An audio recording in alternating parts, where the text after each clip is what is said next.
Have you ever wondered how much your identity is truly yours and how much is shaped by external influences, like pictures of yourself that you hold on to without even realizing it?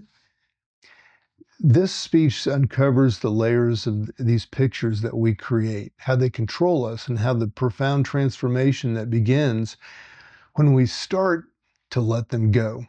Here's a deep dive into the self-observation, the power of not doing the journey of rediscovering our true essence. Welcome to Transcendent. My name is Mark Roach, and this channel is dedicated to empowering everyday people to embrace qualities often deemed exceptional by society, when in fact, they are simply natural and unique aspects of who we truly are. This episode draws inspiration from Maurice Nicole's psychological commentaries and the teachings of G.I. Gurdjieff and P.D. Ouspensky. Specifically, we'll explore insights from a group meeting in Birdlip on June 24, 1944, focusing on a discussion that was titled Imagination, Pictures and Imagination. This is part 3 of 4. The destruction of pictures is not possible unless something else has begun to form itself behind them that we can hold on to.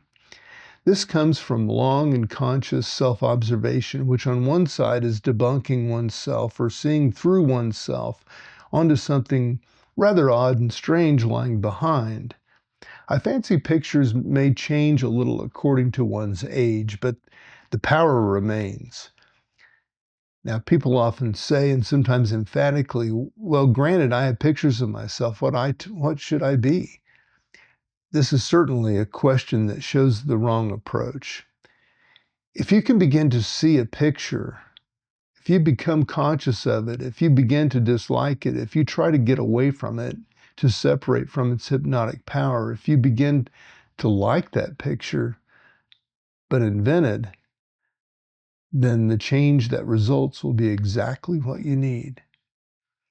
You will fit into what has always been waiting for you, and what you went out of long ago when you were a child. What you left behind as a child, you'll get it back.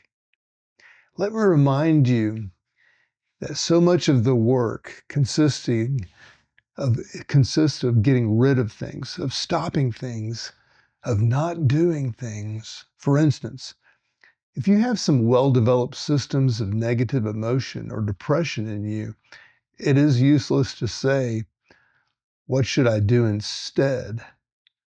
It is necessary to see and continually separate from the hypnotic power of these well-developed systems of negative emotion. You may be sure that something else will gradually take their place. Even if you clear away the dirt, you may feel new feelings, and you could not have imagined. But the task is that the dirt must be cleared away to expose the new.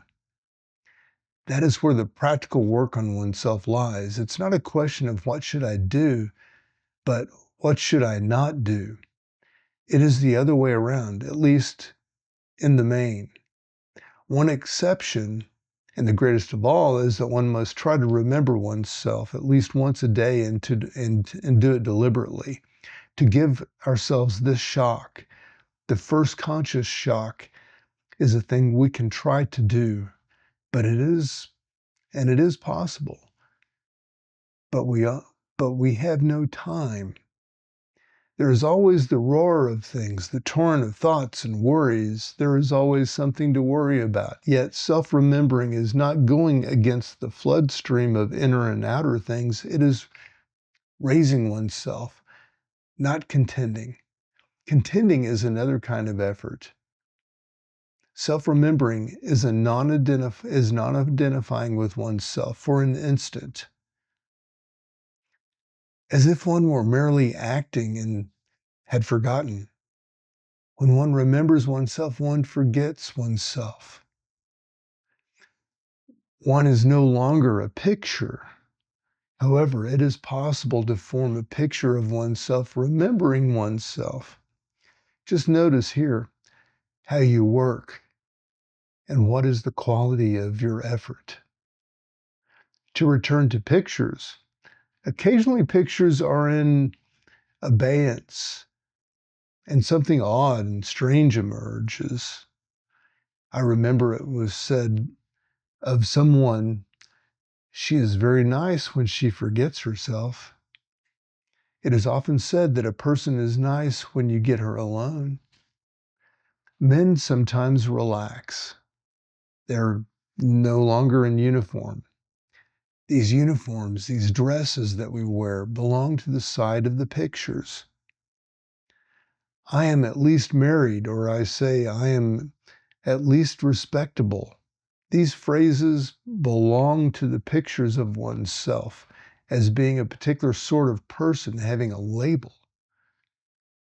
I'm an educated man, I'm an educated woman, and so on. I say I'm of an ancient family, or I am a self-made man. All these phrases belong to the picture of oneself, just as do the phrases I am a wronged person, or I'm a genius.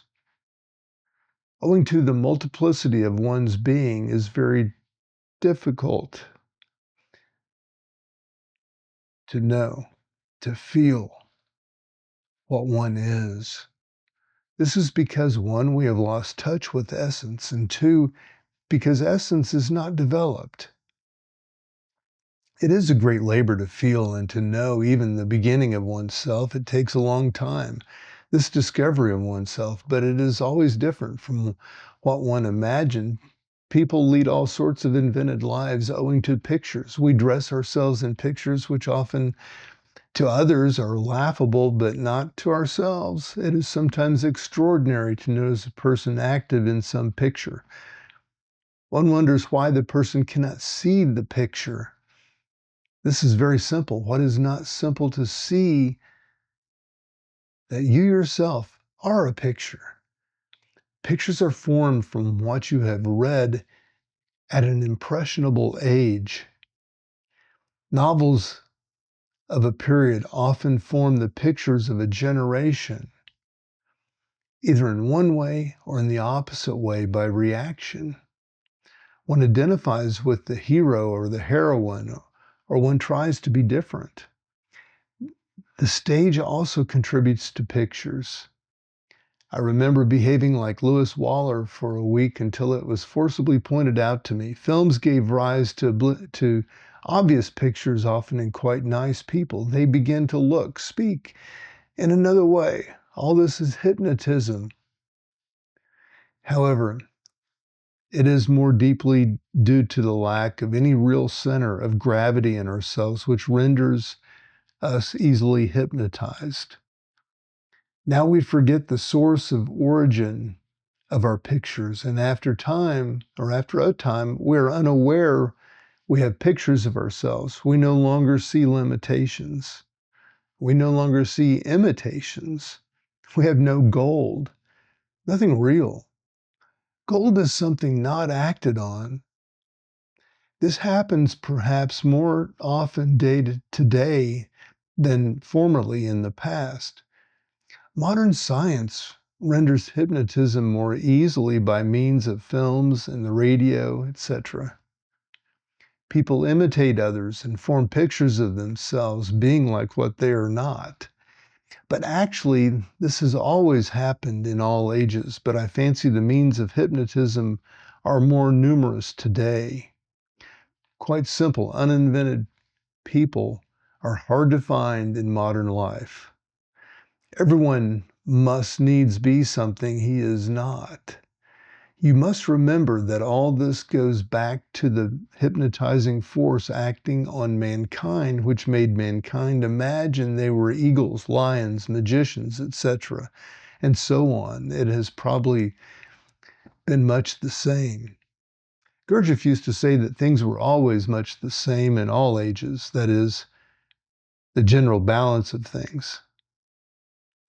Now, this speech or this passage has emphasized the importance of recognizing and separating from the false pictures or identities we create about ourselves. These pictures shaped by societal influence, past experiences, and impressions often prevent us from connecting with our true essence. The process of self-work involves clearing away these false layers, letting go of hypnotic patterns like negative emotions, and practicing self-remembering to reconnect with who we truly are. It's not about adding, but removing, about discovering, not inventing. Thanks for exploring this passage with me, these deeper concepts with me here on Transcendent. If you found this thought-provoking and helpful, don't forget to follow this channel.